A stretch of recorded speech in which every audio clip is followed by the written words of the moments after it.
प्रतिरोधक शक्तियों को बढ़ाने के लिए उपाय एवं जिज्ञासा समाधान माननीय अखिल भारतीय के प्रधान श्री देशराज जी।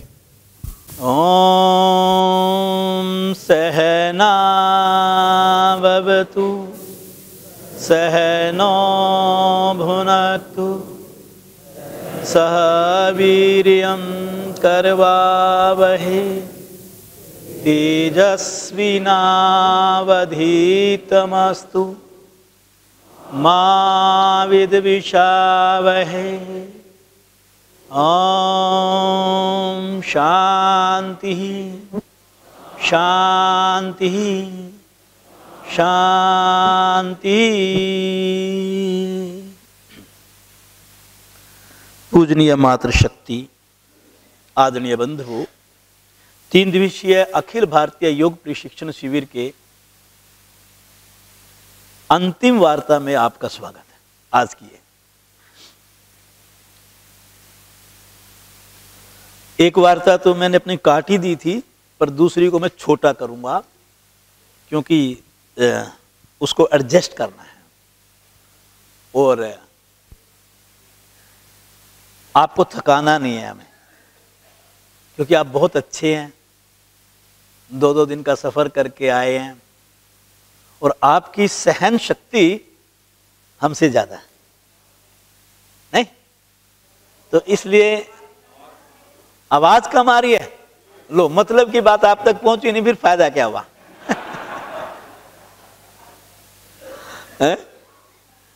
अब पहली वार्ता मेरी थी कि हम साधना को अपने चरम सीमा तक कैसे लेकर के जाएं, वो रह गई मेरी। अब उसको उस पर नहीं बोलूंगा।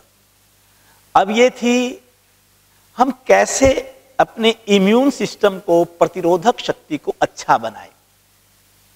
वो थोड़ा आध्यात्मिक पक्ष था, ये थोड़ा स्वास्थ्य से संबंधित, शारीरिक स्वास्थ्य से संबंधित पक्ष कहलाएगा। प्रतिरोधक शक्ति को अगर मैं सुरक्षा तंत्र कहूं तो बिल्कुल सही कहलाएगा। ये मेरे शरीर का एक सुरक्षा तंत्र है जो मुझे उन कीटाणुओं विषाणुओं से युद्ध करके और मुझे बीमार होने से बचाता है। बड़ी सिंपल सी बात है। शरीर है, इस शरीर पे किसी न किसी रास्ते से ये कीटाणु हर वक्त हमारे ऊपर आक्रमण करते रहते हैं। हर वक्त इस त्वचा के ऊपर हर वक्त आक्रमण चलता है। लेकिन आप यकीन मानना, इस त्वचा के जो हमारी त्वचा है, इसके नीचे एक मोनोसाइट कोशिकाएं पाई जाती हैं, जो कि अगर अंदर चला जाए वो कीटाणु विषाणु, तो उसको वहां पर उपस्थित श्लेष्मा के अंदर उलझा करके उसको खत्म कर देता है और आपको पता भी नहीं चलता, वो आपको बीमार होने से बोलो बचा ले। बाहरी वातावरण में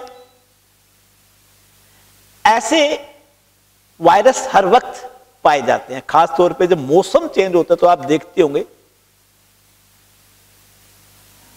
हम जल्दी बीमार होते हैं। हमारे शरीर की यह शक्ति 2 रूपों में पाई जाती है। एक को हम सहज रूप में देखते हैं, सहज प्रतिरोधक शक्ति। जब ईश्वर हमें धरती पर भेजता है तो हमें यह शक्ति देकर भेजता है। जब गर्भ से मां के बच्चा जन्म लेता है तो यह शक्ति उसके साथ होती है। और दूसरी शक्ति होती है अर्जित शक्ति। बोलिए कौन सी शक्ति? अर्जित शक्ति। वो आपको कमानी पड़ती है, वो आपको। और सबसे बड़ी बात है, मैं कई बार अपनी भाषा में ये बात अपने साधकों के साथ शेयर किया करता हूं कि मेरे ईश्वर ने मुझे पूर्ण बना करके धरती पर भेजा है, लेकिन मैं मन और मस्तिष्क का धनी, ना मैं ईश्वर पर विश्वास करता, ना मैं अपने शरीर में दी हुई शक्तियों पर विश्वास करता। ये बात समझने वाली है। मेरे भीतर मेरे डॉक्टर, मेरे ईश्वर ने पहले से बिठा रखे। ये बाहर तो डॉक्टर हैं ही, हमने भी बिठा रखे हैं डॉक्टर राजन पटेल, लेकिन आप सच मानो आपके भीतर भी डॉक्टर हैं। आप सच मानो आपके भीतर फार्मेसी है। आप सच मानो अगर कोई उस फार्मेसी में दवाई नहीं मिलती और तुम्हें उस दवाई की जरूरत पड़ती है, तो आपके शरीर के अंदर वो ताकत है कि वो उस दवाई का भी आपका शरीर निर्माण करने की ताकत रखता है। कोरोना की दवाई नहीं है, कोरोना की दवाई नहीं है, चिकनगुनिया की दवाई नहीं है, ये बात हर्पीस की दवाई नहीं है, दवाई नहीं है। डॉक्टर्स भी बतला देंगे आपको ये बात। तो फिर ये दवाई कहां से आती है? आपने एक बीमारी का नाम सुना होगा, चिकन पॉक्स। हम गांव में जन्मे हैं, आप में से बहुत जन्मे होंगे।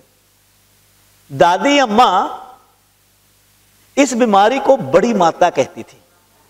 आपको याद आ जाएगा क्या कहती थी? बड़ी माता निकलाई। बच्चे को 8 दिन तक स्कूल नहीं भेजना, हवा लग जाएगी। क्या लग जाएगी? हवा लगेगी। माता आई है ना। और फिर 8 दिन के बाद घर में पूजा पाठ करते थे, नीम की टहनी लगा दी जाती थी और फिर वो कहते थे माता गई। पर ये स्कूल क्यों नहीं भेजते थे भाई?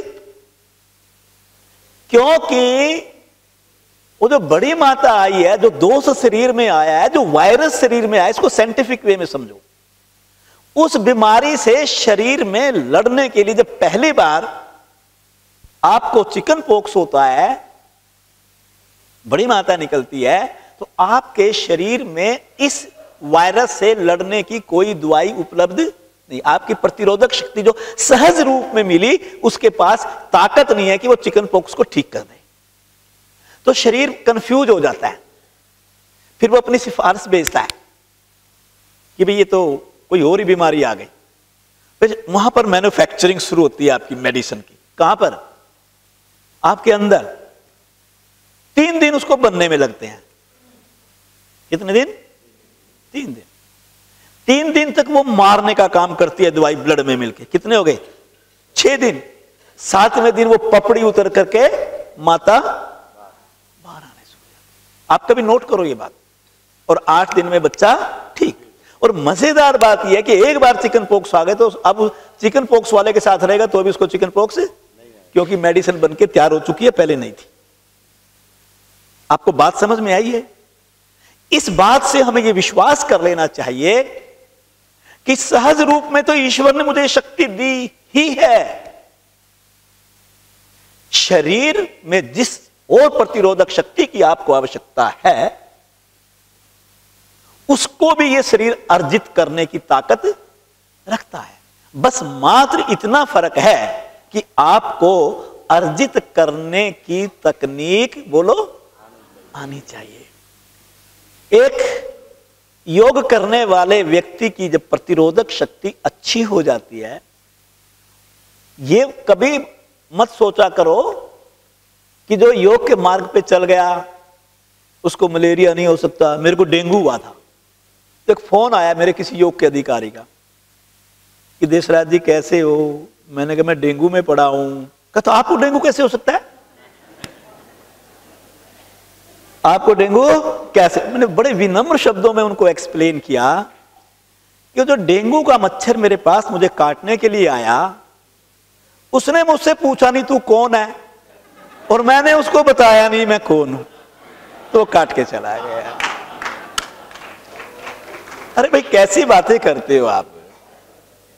ये क्या बात हुई? हमारी इस कैटेगरी को किसी को बुखार हो जाए ना, ताना से सुनने को मिलता है समाज में। कई बार होता है ऐसे।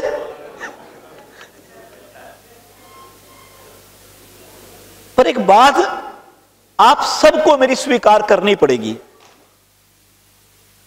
कि अगर आप वास्तव में योग करते हो और आपको बुखार आ जाएगा, आपको वोमिटिंग आ जाएगी, आपको लूज मोशन आ जाएंगे, आपको स्नीजिंग होगी, आपको खांसी होगी, आपके शरीर के अंदर इतनी ताकत होगी, वो स्वतः आपको ठीक कर लेगा। आपको सामान्य परिस्थितियों में डॉक्टर के पास जाने की आवश्यकता नहीं पड़ेगी।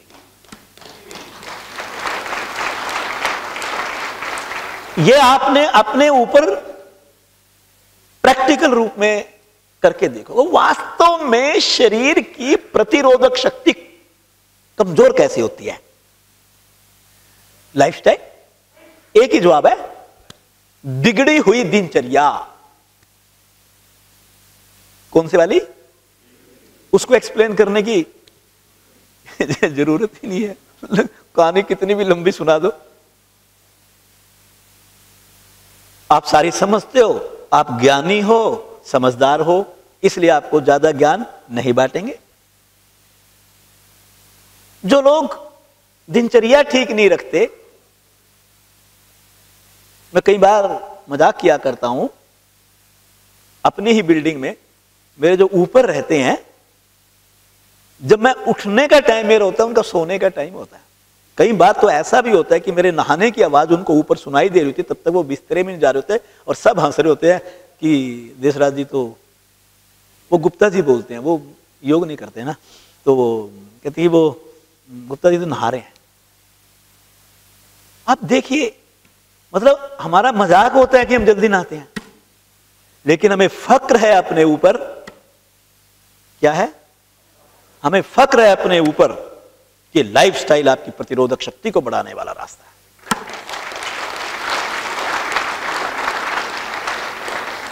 आप, जब मैं थोड़ा 15-20 दिन से स्ट्रेस पड़ रहा था काम का भी, ठीक परसों की बात है, जब मैं वहां से चला, उससे एक दिन पूर्व शाम को 4 बजे लगा कि शरीर में थोड़ी हरारत है। आवाज नहीं आ रही है जी, आवाज, मंजीत जी आवाज जरूर सुना दो इनको। आ रही है, ठीक हो गया, कोई बात नहीं, कोई बात नहीं, आएगी, आवाज आएगी। तो मुझे एक हल्की सी सिम्टम्स आए कि शरीर ठीक नहीं है, कोई बात नहीं, पर आना तो था। अगले दिन ललित जी के साथ हम आ गए दोनों यहां पर, तब भी थोड़ा सा डर के मारे मैं केरोसिन लेके चला। मैंने एक गोली केरोसिन की ली, पर यहां धीरे धीरे हवा फैल गई बीच में, क्योंकि बहुत मेरे नजदीक आके, कैसी तबीयत है जी, कैसी तबीयत है जी। लेकिन यह दृढ़ विश्वास था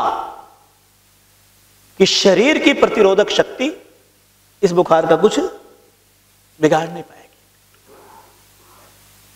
तो कभी कभी ये छोटी छोटी घटनाएं आपके साथ हो जाती हैं, तो जो आपका पॉजिटिव थॉट बनता है ना, वो पॉजिटिव थॉट भी आपकी प्रतिरोधक शक्ति को बढ़ाने का बहुत बड़ा काम करता है। आप ये याद रखना। कैसे बढ़ाएं पॉजिटिव ये आपके प्रतिरोधक शक्ति, इसके कुछ उपाय आपस में डिस्कस करेंगे 10-15 मिनट में, फिर थोड़ी जिज्ञासा समाधान के लिए समय देंगे, और कार्यक्रम लगभग 10 से 15 मिनट तक लेट चलाएंगे, क्योंकि आज अव्यवस्था रही है। कार्यक्रम जो है पेपर वर्क का, उसको पूरा जरूर करेंगे, थोड़ा कम ज्यादा करके। कल से इसको और ज्यादा मैनेज कर लेंगे। सबसे पहले हमें आराम करना आना चाहिए और जीवन को व्यवस्थित करना आना चाहिए। क्या बोला मैंने? क्योंकि जब आप तनाव में रहते हो, जब आप भाग दौड़ में रहते हो, जब आप होड़ में जीते हो, जब आप दूसरों से आगे निकलने का प्रयास में अपनी जिंदगी लगा करके रखते हो, सारी ऊर्जा उस पर खर्च कर देते हो, तो आपकी ऊर्जा अनावश्यक क्षीण हो जाती है, जो आपकी प्रतिरोधक शक्ति को गिराती है। अगर आपका जीवन सुव्यवस्थित हो, क्या बोला? अगर आपका जीवन सुव्यवस्थित हो और आपको जीवन में आराम करना आ जाए, तो आपकी प्रतिरोधक शक्ति हमेशा अच्छी बनी रहेगी। निद्रा, नींद, आपको चेक करना है अपने आप को कि वास्तव में मेरे अंदर कौन कौन से गुण हैं। हम बड़ा ऊंची ऊंची आवाज में गाते हैं दूसरों के सामने, मैं योग करता हूं, मैं योग का विशेषज्ञ हूं। शब्दों में मत बोलो, शब्दों में मत बोलो, उसको व्यवहार में उतार लो। जिस दिन ये विचार आपका व्यवहार बन जाएगा, सामने वाले को आपको ये बात कहने की आवश्यकता नहीं कि आप योग करते हो। ये बहुत महत्वपूर्ण वाक्य बोला है मैंने। आप अपने आप को चेक किया करो, क्या वाकई मैं जब 8:30 बजे, 8:45 9 बजे बिस्तरे में जाता हूं, बिस्तरे में जाने के बाद कितना समय लगता है कि मैं प्रगाढ़ नींद में चला गया? Check yourself. प्रगाढ़ नींद दुनिया की सबसे बड़ी औषधि है।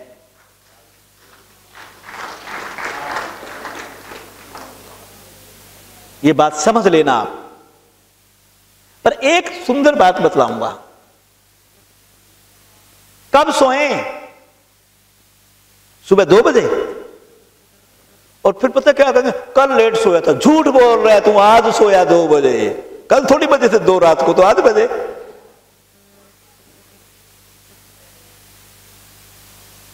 प्रकृति के नियमों की अवहेलना करने वाले की प्रतिरोधक शक्ति कभी भी अच्छी नहीं हो सकती। आपको सोने के घंटों की कैलकुलेशन बतला रहा हूं। हमारी और आपकी उम्र में 6 घंटे का आराम सफिशिएंट है। बहुत कभी ज्यादा थके हुए तो 7 और 8 घंटे की नींद ले लो। अगर आप 6 घंटे की नींद लेना चाहते हो तो मिडनाइट में कितने बजते हैं जी? मिडनाइट, मध्य रात्रि 12, और 6 घंटे के 2 हिस्से बना दो, तो 12 में से 3 घटा दो, 9, और 12 में 3 जोड़ दो, वो सोने का और वो उठने का टाइम। निद्रा, अगर आप आत्मचिंतन के बाद, आत्मचिंतन में नकारात्मक नहीं, संकल्प लेना है अपने संस्कारों को काटने का, अपनी कमियों को दूर करने का। अगर आप इस आत्मचिंतन के साथ बिस्तरे में जाएंगे तो आपका मन शांत हो जाएगा, जो बहुत स्पीड से आपको नींद में ले जाएगा। मन ही है इसका ड्राइवर। अंदर गया मन तो नींद आ गई, बाहर घूमा तो भारी घूमता रह जाएगा। आप शरीर भले बिस्तरे पे हो, मन बाहर है, तो आप सो नहीं सकते। ये बात कभी भी आप देख लेना। प्रतिरोधक शक्ति का नींद से सीधा संबंध है। धूप, नया जमाना, नया जीवन। अगर हम अपना बचपन देखें तो शायद लोगों के पास इतने साधन और पैसा, बोलो, अमीर तो बन गए हम। हर व्यक्ति के नीचे गाड़ी है और हर घर में एसी है। अब ऑफिस में कूलर नहीं है आपके, क्या चलते हैं संजय जी? एसी चलते हैं। ऑफिस में भी एसी चलता है, बेडरूम में भी, और गाड़ी बिना एसी के रखते हैं या एसी वाली। आप कल्पना कीजिए हम कर क्या रहे हैं। इस त्वचा का धूप में एक्सपोजर नहीं हो रहा है। प्रतिरोधक शक्ति को कमजोर करने का यह लाइफस्टाइल सबसे गड़बड़ वाला है। जब हम इस त्वचा को धूप में इसको एक्सपोज करते हैं और विटामिन डी का बॉडी में निर्माण होता है, शरीर में रक्त का परिसंचरण ठीक से होने लगता है, आपकी प्रतिरोधक शक्ति ऊपर उठती है। आप देखिए, प्रतिदिन हमें 20 मिनट मिनिमम शरीर के कुछ अंगों को सीधा धूप के संपर्क में लाना चाहिए यथासंभव। शब्दों को समझते रहना, अपने आप समझ में आ जाएगा। वायु, वायु हमारे शरीर में प्राणिक ऊर्जा का एक बड़ा महत्वपूर्ण रूप है। वायु हमारे शरीर में रक्त परिसंचरण में बड़ी भूमिका निभाता है। वायु हमारे शरीर से विजातीय द्रव्यों को वाष्पीकृत करके बाहर निकालने का कार्य करता है।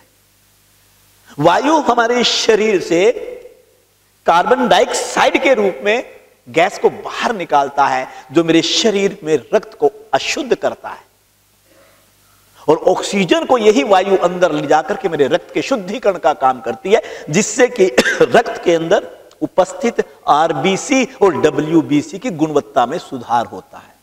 और आपके रक्त में जितना आरबीसी और डब्ल्यूबीसी की गुणवत्ता अच्छी होगी, आपकी प्रतिरोधक शक्ति भी, बोल दीजिए, उतनी अच्छी होगी। बड़ी सिंपल भाषा है, आपको ये नहीं लगेगा कोई किताबी बात कर रहा हूं आपसे। साधारण बात करेंगे तो ज्यादा अंदर जाएगी, नहीं तो तालियां तो खूब बजेंगी, बाद में कई बार देखा हो हम कहते हैं आज प्रवचन बड़ा अच्छा हुआ, किस विषय पे था, विषय याद नहीं है, विषय याद नहीं, तो उसका क्या फायदा भाई। मैं तो हमेशा कहता हूं कोई भी बात यहां से सीख करके जाओ, अगर उसको आपने व्यवहारिक रूप नहीं दिया, उसको अपने स्वभाव में नहीं उतारा, तो ये शिविर का कोई मीनिंग नहीं रहेगा। जो पहले दिन मैंने बोला कि जब हम अंत में जाएं यहां से, जैसे आए थे अगर वैसे लौट गए, तो आप सच मानिए ये इतनी व्यवस्था करना हमारी नगण्य हो जाएगी। हम कई बार छोटी छोटी बातों के ऊपर भी अपने मन की स्थिति बिगाड़ देते हैं।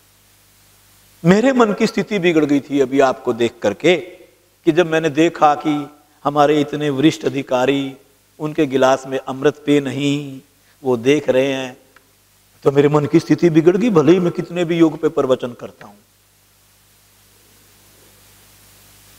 सांसारिक है ना, पारिवारिक है ना, सामाजिक है ना।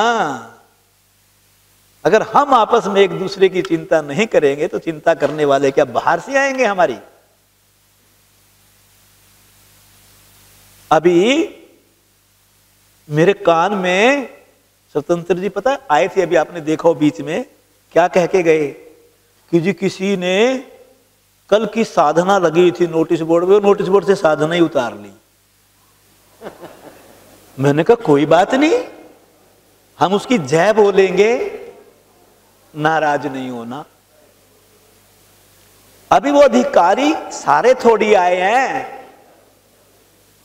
अभी कल जो है ना रजिस्ट्रेशन बंद कर दी काउंटर पे। वो सीमा सांगवान जी मेरे पास आई कि जी अधिकारी नहीं है, कंपिटेंट नहीं है इनका रजिस्ट्रेशन। मैंने कहा ना ना, जिसने गेट में प्रवेश कर दिया वो मेरा मेहमान है, उसका रजिस्ट्रेशन भरो। पर वो अधिकारी वाले गुण अभी विकसित नहीं हुए। शायद उसने सोचोगा यहाँ कि जब घर में छोटा बच्चा होता है और उसे गिलास टूट जाए तो मां उसको मारती थोड़ी है, उसको ये कहती है कि बेटा गिलास तोड़ते नहीं, इसको आराम से हैंडल किया करो। अगली बार वो हैंडल करना सीख जाएगा, गिलास टूटेगा नहीं। अब हमने उनको कह दिया, अब वो कल उतारेगा नहीं। आप मेरी बात समझ गए? हाँ, कोई बड़ी बात नहीं है, ये छोटी छोटी शिकायतें हैं, हम दूर कर लेंगे। अगला पॉइंट है, मैं बीच बीच में अपनी बातें कहता रहता हूं क्योंकि संगठन पक्ष और अनुशासन को बनाए रखना बहुत बड़ी जिम्मेदारी होती है। ये जल, मैं एक हाथ जोड़ के जरूर कहूंगा इन 2 दिनों में, कभी आप ये मत सोच लेना कि हम किसी एक अधिकारी नाराज हो रहे हैं तो ये सोच लेना कि उससे प्यार ज्यादा करते हैं, बस तो ज्यादा अच्छा रहेगा। जल शोधन का 5 तत्वों में से सर्वश्रेष्ठ साधन है शोधन का, और प्रतिरोधक शक्ति इससे बढ़ती है। जल विजातीय द्रव्य को अपने साथ बहा करके और बाहर ले जाता है। हमारे शरीर में जल कितने काम करता है। बैठ जाओ कुंदन जी, ये तो चल ही नहीं रहा है, अब कोई और चला रहा हूं, बैठो। जल, आपके अभी पाचन प्रणाली के बारे में इतना सुना, अगर आप जल का सेवन सही नहीं करोगे तो बड़ी आंतों में मल पड़ा हुआ सूखता रहेगा, कब्ज के रोगी बन जाओगे, बवासीर के रोगी बन जाओगे, आपकी बड़ी आंतों में गांठें पड़ जाएंगी, वहां पर स्पंदन कमजोर हो जाएगा। आपको पानी का सेवन ठीक करोगे तो मल का निष्कासन सहज रूप में होगा। यही जल आपके रक्त में भ्रमण करता हुआ और यूरिन के रूप में हमारे शरीर से दुनिया भर के विजातीय पदार्थ बाहर निकाल करके लेके जाता है। यही आपके रक्त को क्षारीय बनाता है। रक्त को उसका अम्लीय लेवल जो है, उसका अम्लीय लेवल अब एक जगह सेट कर दो। अब ठीक है, ये अब मत छेड़ो, अब इसको हाथ मत लगाओ जी। क्षारीय लेवल को बढ़ाता है ये, जो फेफड़ों में खड़खड़ की आवाज नहीं आती, क्योंकि जल जो है ना वाष्पीकरण का काम करता है, वहां गीलापन रखता है, श्लेष्मा उचित मात्रा में जितना चाहिए वो बनाए रखता है, जिसकी वजह से आपकी जो श्वसन क्रिया है वो ठीक प्रकार से काम करती है। बोलो, समझ में आई ये बात? आई, क्योंकि ना मैं बीच बीच में पूछता रहूंगा आपसे, कोई बात नहीं। और जब नहाते हो तो शारीरिक शुद्धि का काम भी करता है। और जब आप अनीमा लेते हो, क्या लेते हो? अनीमा, तो सीधी आंतों की सफाई करता है। जब आप कुंजल करते हो तो ये आपके स्टमक वाले हिस्से की सफाई करता है। और जब आप शंख प्रक्षालन करते हो, क्या करते हो? शंख प्रक्षालन करते हो, तो पूरी एलिमेंट्री कैनाल की सफाई भी ये पानी करता है। इसलिए हमें जल का सेवन सही मात्रा में करना चाहिए। बोलो, ये बात समझ में आ गई? ओम प्रकाश जी, अगर कल प्रोफेशनल को बुलाना पड़े, आप इसको कंट्रोल प्रोफेशनल को बुला लो। अगर आपको हायर करना है तो आप हायर कर लो, लेकिन कल से ये प्रॉब्लम ना आए तो ज्यादा बढ़िया है। आदमी को बुला लो, सिस्टम हमारा सही है, ठीक है, कोई बात नहीं। आगे चल। इसलिए हमें पानी पूरा पीना चाहिए। कम से कम कैलकुलेशन किया करो, 10 से 12 गिलास पानी हर रोज पी लो। सुबह ऊषा पान जरूर करो। प्रातः उठते 2 गिलास गर्म पानी पीना है, वो योगी है। और जो ताजा पानी पीता है इस मौसम में, वो है ही नहीं बिल्कुल योगी, वो अधिकारी नहीं है, वो योग का साधक नहीं है। कोसा पानी पीते हो तो वो आपकी आंतों को सफाई करता है और आपका मल निष्कासन क्रिया सहज हो जाती है। भोजन, अगर आप भोजन ठीक नहीं है तो प्रतिरोधक शक्ति ठीक नहीं हो सकती। आजकल ये पिज्जा, बर्गर, नूडल, बाहर की चीजें, डिब्बा बंद भोजन, मैदा युक्त भोजन, तला हुआ भोजन, तेज मिर्च मसाले, गलत टाइम पर खाना, गलत मात्रा में खाना, गलत विचार के साथ खाना, तामसिक खाना खाना, इन सब से आपकी प्रतिरोधक शक्ति घटती है। मल्टीग्रेन आटा खाओ, उसकी चपाती, ताजे फल खाओ, अंकुरित भोजन लो, रात के भीगे हुए बादाम और किशमिश 2-2, 4-4, 5-5 सुबह ले लो, 7-8 बादाम और सिर्फ 1 अखरोट, 8-10 किशमिश जिसको डायबिटीज ना हो, और थोड़े से सीड्स ले लो। सुबह के समय अगर ऐसा नाश्ता कर लें आप, तो ये बहुत सुंदर नाश्ता कहलाता है, हेल्दी कहलाता है। एक ओमेगा 3 वो आपको अच्छी प्रचुर मात्रा में मिल जाते हैं। फिर आपको घी और तेल का लालच करने की जरूरत नहीं है, शरीर की अच्छी रिक्वायरमेंट पूरी हो जाएगी। टेस्ट के पीछे मत जाओ। टेस्ट कैसे डेवलप करो? अमृत पेय में अपना टेस्ट डेवलप करो। भारतीय योग संस्थान का कोई अधिकारी, कोई साधक नहीं बचना चाहिए जिसके घर में अमृत पेय ना बनता हो। साधक की बात कर रहा हूं, आपके यहां तो बनते ही होगा। और आपके यहां नहीं बनता तो आप निपुण अधिकारी नहीं है। बहुत क्लियर बोल रहा हूं। मेरे को तो कहने से रहे कि आप नहीं करते सेवा, पर मैं बोलूंगा ये बात। आप बड़े अधिकारी बन गए, आज तक आपने अमृत पेय का सेवन नहीं करते। आप 26 जड़ियां हैं जो शरीर की हर तरह के करती है और प्रतिरोधक शक्ति को कहीं से कहीं उठा के ले जाती है। अंग्रेजों की दी काली चाय के पीछे पड़े रहते हैं हम। ले लीजिए उसको मेडिसिन के तौर पर कभी कभार। मैं ये नहीं कहता आप संकल्प लीजिए, कसम खाइए, लेकिन आप थोड़ा आयुर्वेद पर जाइए ना। ये आयुर्वेद और नेचुरोपैथी योग की बाजू हैं। हम समझ नहीं पाते इन चीजों को। विचार बहुत बड़ा पॉइंट है ये इस पूरी प्रतिरोधक शक्ति में। बिल्कुल अलग टाइप का की वार्ता थी ये। 2 तरह के विचार होते हैं हमारे। एक नकारात्मक विचार, दूसरों से ईर्ष्या करना, दूसरों से द्वेष करना, उनकी बुराई करना, उनकी चुगली करना, मौका मिलते ही और फटाक से दूसरे के कान में दूसरे के बारे में कुछ भी कह देना, यह नकारात्मक विचार होता है। एकदम नकारात्मक विचार है ये। इससे प्रतिरोधक शक्ति बोलो घटती है। मत रखिए दूसरों से ईर्ष्या द्वेष, मत रखिए दूसरों के प्रति नकारात्मक विचार। और आप याद रखना, सकारात्मक विचार में एक मैं वो सुनाया करता हूं कहानी, छोटी सी कहानी दृष्टांत के रूप में ले लो कि एक महिला बीमार हो गई, बड़ा बीमार थी। उसकी एक सहेली उससे मिलने के लिए आई। उसने पूछा, बहन क्या हुआ? उसने कहा, मुझे ये बीमारी हो गई। और उसके सामने उसकी वो सहेली जो आई थी पूछने के लिए राजी खुशी, वो सर पकड़ करके नीचे बैठ गई। वो बीमार सहेली बोली कि बहन तुझे क्या हुआ? कहता, हुआ तो कुछ नहीं, पर मेरे पड़ोस में एक को और ये बीमारी हुई थी, वो तो ऊपर चली गई। आप समझे? जो बात कह रहा हूं उसको ध्यान से सुनना। और एक आप जैसे योग परिवार का सदस्य उस बहन से मिलने के लिए गया। बहन ने कहा कि मुझे ये दोष है, और उसकी वो योग मई सहेली ने कहा कि बहन ये कोई बीमारी है?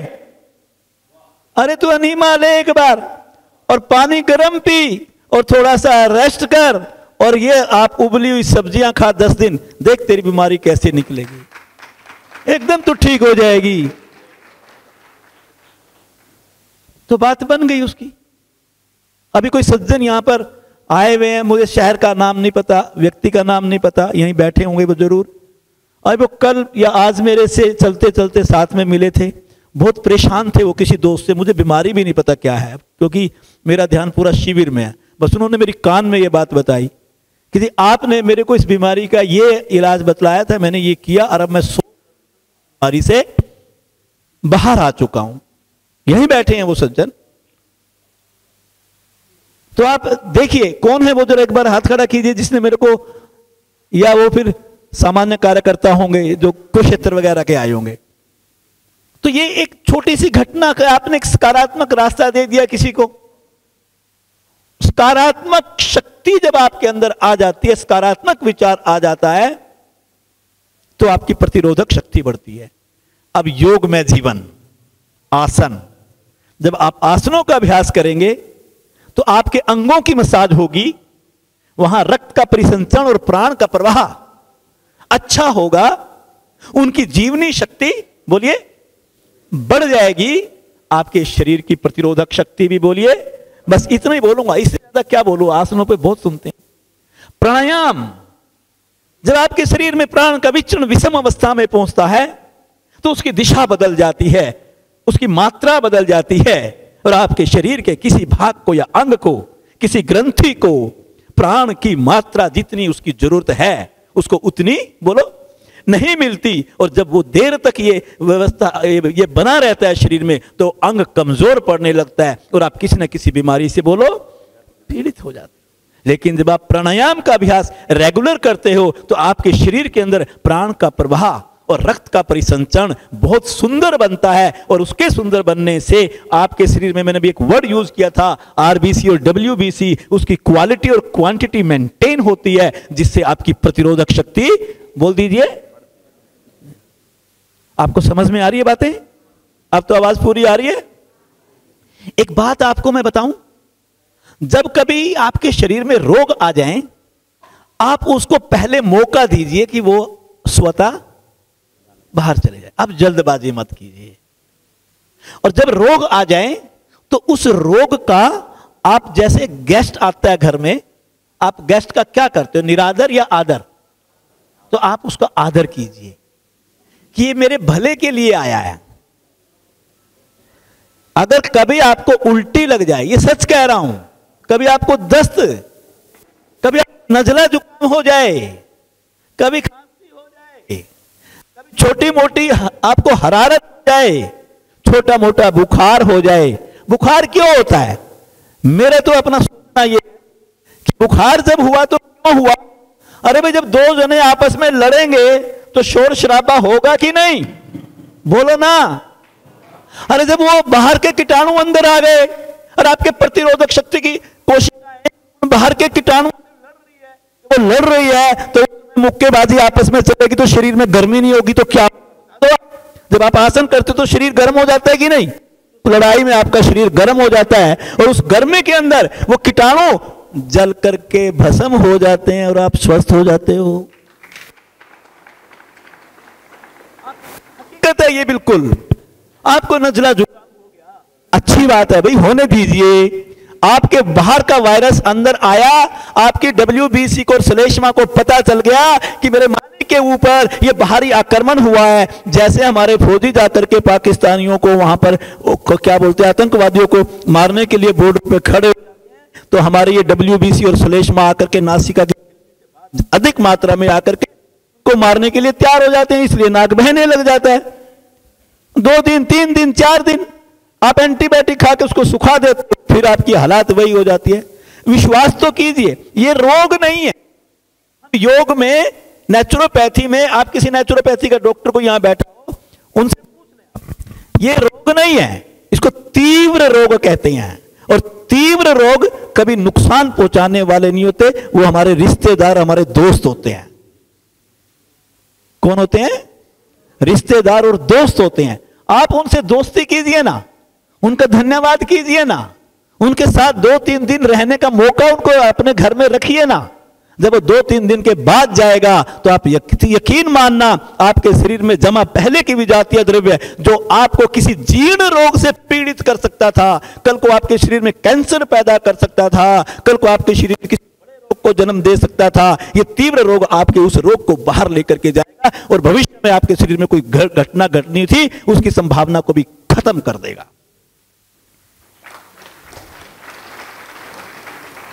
हम क्या है कि विश्वास नहीं करते ना अपनी ताकत के ऊपर। हमारे अंदर बहुत बहुत ताकत है, आप सच मानिए। और बस 2 पॉइंट और बोलूंगा, इकट्ठा कर देता हूं, ध्यान और सेवा। जब हम ध्यान में बैठते हैं और सेवा करते हैं, हम यहां सेवा करते हैं, इससे हमारे संस्कार जी वृत्तियां कटती हैं, शोधन होता है, पवित्रता का स्तर बढ़ता है। और जब ऐसा होता है तो आपकी जीवनी शक्ति भी बढ़ने लगती है, प्रतिरोधक शक्ति आ जाती है। मैं कई बार एक उदाहरण दिया करता हूं, एक विदेशियों ने हमारे ऊपर बड़े प्रैक्टिकल किए हैं, बहुत प्रैक्टिकल किए हैं। एक प्रैक्टिकल ध्यान के ऊपर भी हुआ। कौन बात कर रहे हैं?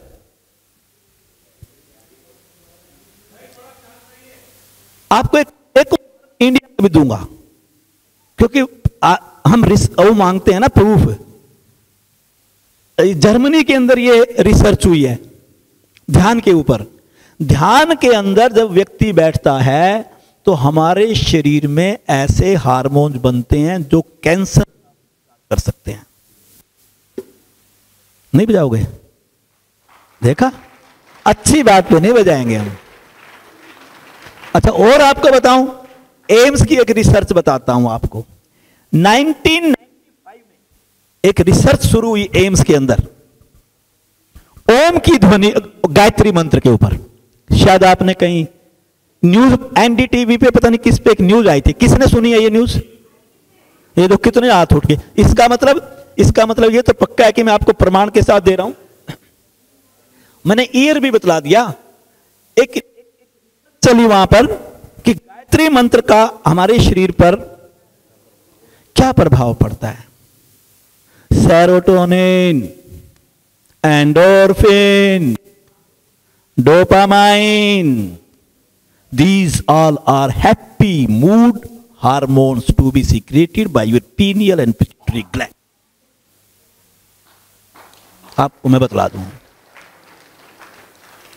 लगभग काफी लंबे समय तक वो रिसर्च चली, 2 ग्रुप बनाए और ये बिल्कुल प्रमाणित हो गया कि जो लोग इस मंत्र का उच्चारण हैं तो उनके मस्तिष्क में ये हार्मोन्स बनते हैं। तो हम जब ध्यान में बैठते हैं भाई, ओम तो मेरे ईश्वर का नाम है, अगर श्रद्धा 10 मिनट 15 मिनट उस अपने प्रभु को पुकारूंगा आंखें बंद करके, भीतर जाकर के, जिसमें मेरी श्रद्धा होगी, निष्ठा होगी, आप छोड़ दीजिए अध्यात्म को, तो साइंटिफिक पार्ट तो आपका पक्का है, आप शरीर औषधियों का निर्माण होगा जो आप शक्ति को उच्चतम स्तर पर लेकर के जाएगा।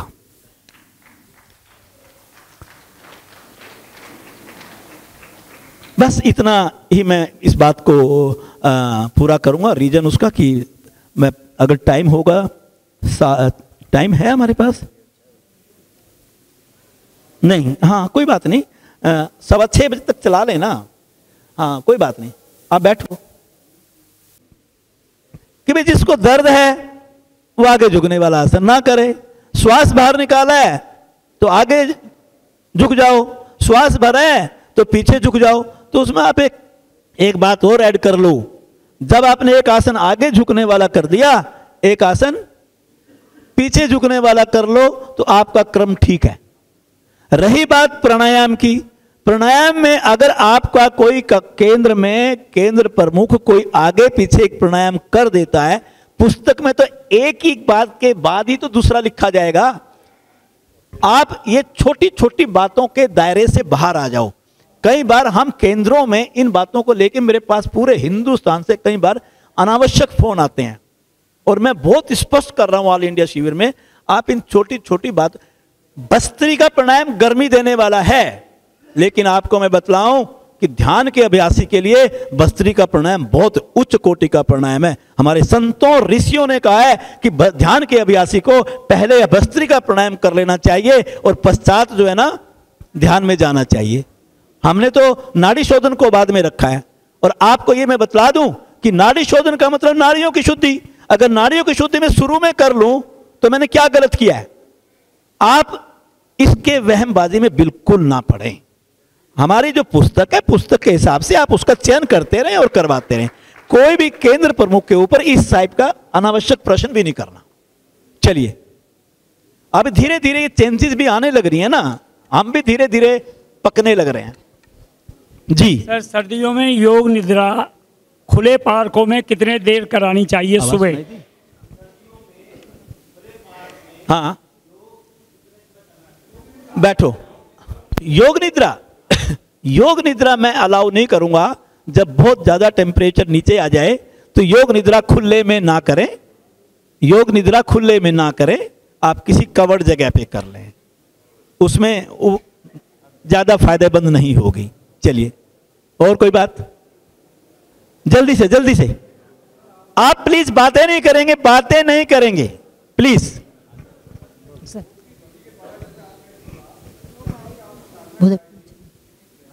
हाँ जी, वो कराएं, करवा देंगे, ठीक है, बैठिए। सर, मेरा क्वेश्चन भी प्राणायाम पर आधारित है। थोड़ा आगे आ जाओ। सर, मेरा क्वेश्चन भी प्राणायाम पर आधारित है। ललित जी ने बताया कि जो उच्चतम स्थिति है प्राणायाम की 1, 4 और 2 के रेशो में थोड़ा आगे बुला लो ना इनको, यहाँ बुला लो, जल्दी से टाइम वेस्ट होने से बचेगा। ललित जी ने बताया जो उच्चतम प्राणायाम की स्थिति है 1, 4 और 2 की रेशो में है, तो क्या उसके बाद बाह्य प्राणायाम 1, 2, 4 नहीं बोला था, 1, 4, 2 बोला था। रेशो को मत बिगाड़ो। 1, 4, 2 की उच्चतम स्थिति बताई ना, ऐसा है। तो उसके बाद बाह्य कुंभक करना है या नहीं, ये पूछना मेरा। मैं बैठिए। ये मैं समझ गया वो है क्या। सुनिएगा आप सुनिए, आप सुनिएगा। क्या है, अवस्थाएं 3 होती हैं, निम्न, मध्यम, उच्च। जब हम बात करते हैं इसमें भी अवस्थाएं 1, 1, 1 है, फिर 1, 2, 1 है, फिर 1, 2, 1, 1 है, बाह्य कुंभक आ जाता है। 1, 4, 2, 1 है, समझे ना। वो कर सकते हैं आप, लेकिन अगर कोई थोड़ा अभी कच्चा खिलाड़ी है तो उसको आप ज्यादा कुंभक की तरफ ना लेकर के जाए, ठीक है। एक पहले इनके प्रश्न का जवाब दे दूं, फिर आपके दे दूंगा। सर, सिंहासन की स्थिति में आपने जब पहले बताया कि जो 2 वर्जन्स बताए, उसमें जो गर्जना वाला वर्जन है उसमें गर्दन ऊपर रखनी है कि नीचे गर्दन हमारी थोड़ी सी ऊपर हो जाती है ऑटोमेटिक, और ऊपर होने से फायदा क्या है, आपने गर्जना करनी है तो कंठ आपका खुलेगा और वाइब्रेशन अच्छी बनेगी और वो फायदेमंद होगा। जी सुनिएगा सुनिएगा सब, आपका नॉलेज बढ़ेगा। खाली बैठ के क्या करोगे? सिंह गर्जनासन बोलो। अभी मैं नहीं बोलता, अभी आपको ये देखो, ये मान नहीं रहे, कौन बैठे हैं यहाँ पर? ये कौन है ये जो जैकेट? ये आप सर, आप ये इस नहीं, वो देखो बात कर रहे हैं फिर भी मेरे सामने। बातचीत ना करें कृपया। हाँ बोलिए। जब मैंने गर्जना की अपना जिह्वा निकालने के पश्चात, उसके बाद क्या मुझे कुछ क्षण कुंभक करना चाहिए क्या? वो तो शुरू से ही ऊपर है आपकी, थोड़ी सी हल्की सी गर्दन, मैंने कहा ये एरिया थोड़ा खुला रहना चाहिए, दबना नहीं चाहिए।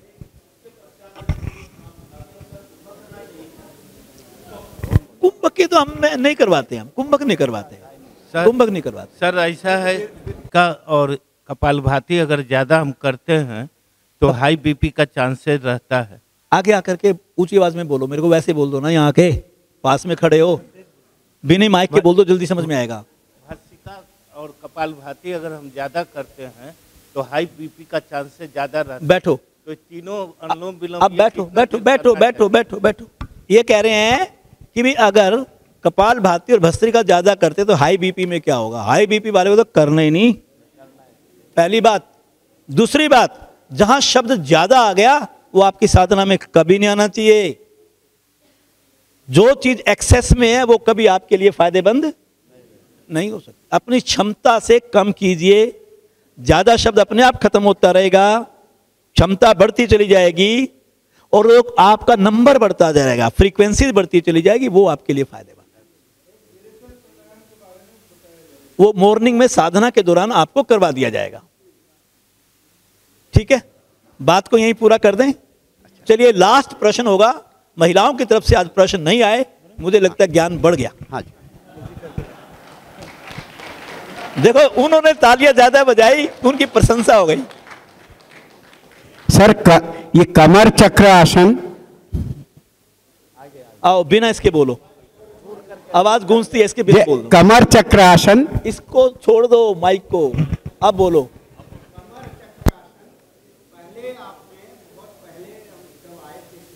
हाँ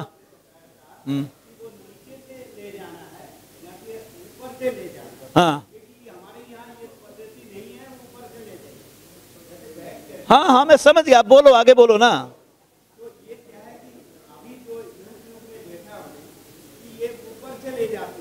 अच्छा,